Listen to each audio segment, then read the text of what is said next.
there is one hadith that is very fascinating, and it is an authentic hadith. Our Prophet ﷺ said, Al-jinnu thalatha. Jinns are of three types. One type, lahum ajniha, yatiruna fil hawa. One type, they have wings and they fly and they roam around in the air. They are flying around in the skies. They're living their lives and they're going by. The other type, they are hayat. There's a category of jinn that typically appears in the form of animals. And two animals in particular the jinns love to appear in. But sometimes there are other animals. And the two main animals that the jinns love to appear in are snakes and dogs. But this does not mean that they never appear in another form. They could have other forms as well. The third type of jinn is they come and they go. This is the one that seems to want to irritate us, want to frighten us, want to come into our lives. This third category. Again, there is a lot of discussion about this hadith. And there are some things that we can say very definitively. First of all, the question comes, are these three types the only three types of jinn? Some of the scholars say that the Quran and the Sunnah mention more than these. So these are an example of three types of jinn. But what I want you to take from this hadith, notice how there are three different types that the Prophet ﷺ talks about. And notice how the three have different characteristics and different abilities. So notice one flies through the air. The implication is that one flies through the air and the other one doesn't fly through the air. Some of them are good and some of them are bad. The good jinns are called jinns and the bad jinns are called shayateen. The jinn are all different.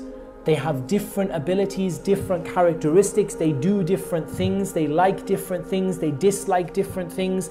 And there are different categories of shayateen. There's a shaitan, al-marid, and there's the afrit. As there's criminals, let us say, some of them are oppressors, some of them are transgressors, some of them are disbelievers. Also the shayateen, there are ranks, depending on their disbelief, depending on their power. And every type of them have different ability and different strength. Just like you, my dear brothers and sisters. Some of you can lift 20 kilos and some of you can lift 200 kilos.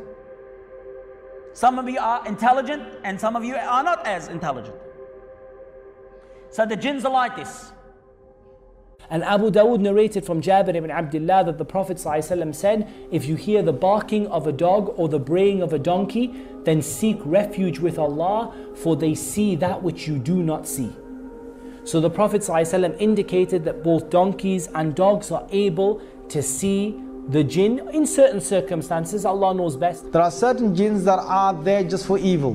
Their nature is evil. So one of the ones that Rasulullah ﷺ has told us to be aware of are the ones that like to stay with impurity. They are known as the khubuth wal khaba'ith. Now they love toilets because they just got this impure nature. Their name is khubuth wal khaba'ith. You know, they're a particular impure part of the jinn sort of colony. And Rasulullah ﷺ has told us that when you go to the toilet, you just have to seek protection before you go in the toilet. So those jinns, if they're there, they won't have any effect. There's others that like to stay with human beings because they are impure or they stay in an unclean manner. Now only impure jinns will stay with impure people if they're of that kind. And they will just stay with them. Sometimes they won't affect them. There's one particular shaitan that will give doubts. So when people make wudu, some people get doubt. Did I wash this? No, let me wash it again. So they wash it again.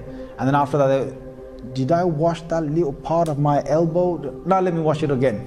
So they wash it again. This is doubt. This is doubt. And if you see any person who's in that, the best way is to get somebody who looks over them and tells them, just listen to me. Yes, you washed it. Now you just carry on. Allah subhanahu wa ta'ala tells us that the jinns say, وَمِنَّا الصَّالِحُونَ وَمِنَّا دُونَ ذَلِكَ. Some of us are righteous and some of us are not. وَكُنَّا طَرَائِقَ قِدَدًا. And many of us have different ways and different ideologies and different thinking. Some of them, the jinns, are Muslims. Some of them are disbelievers. Some of them are Jews, Christians, Buddhists, atheists, monks, everything. the same as human beings. Many people mistakenly think that all of the shayateen are chained up in Ramadan. This is not true. Only the marada of the shayateen.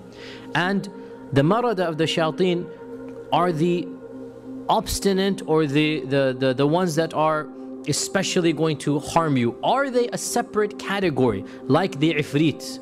Or are they simply the shayateen that are more harmful than other shayateen? Allah knows best. Because the ifrit seems to be like a different species of the jinn, or a different clan of the jinn. And Allah knows best. The disbelievers from amongst the jinn, they have a very ugly appearance. They don't have a very nice appearance. And we don't know a full appearance of them. I've met many patients who describe the jinn to me.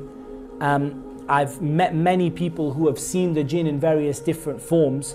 But I'm going to only quote you what Allah Azza wa Jal tells us about the jinn in their appearance, or about the evil beings from amongst the jinn.